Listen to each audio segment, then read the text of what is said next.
شخصیت سردار شعبه وزارت کارهای داخلی شبکه یک در ناحیه رودکی، ما تمام کارمندان ملیسه تاجیک را در ناحیه شعبه میبخشم از نام گنرال مایور نظرزاده قدرت الله بابا همه شما به مبارک بگویم. مبارک باشد.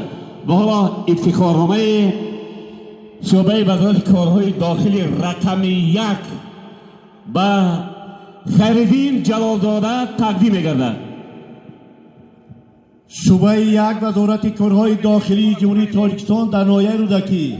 سپاسنامه جلالزاده خیرالدین جلال برای خدمت‌های صافدلانه، صادقانه، ظاهر نمودن مهارت و ملکه برند کسبی، سهم گذاشتن در تامین و محافظت ترتیبات جمعیتی، همکاری با کارمندان مقامات کارهای داخلی سرفراز گردانده می‌شود. سردار گنرال مایور میلیچه نظرزاده قدرت‌الله بابا.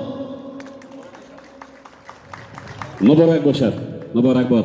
یک کف گویی میکنیم عزیزان و عزیزان، همه وقت همه لحظه بار دیگر میگویم ما با کارمندان ملیسه تاجیک در ناحیه رودکی افتخار میکنیم. پای در پای گنرال مایور ملیسه تاجیک نظرزاده قدرت‌الله بابا را به افتخار نوروز جهانی، نوروز بین الملل با همه شما را مبارک باد شاباش میگوییم.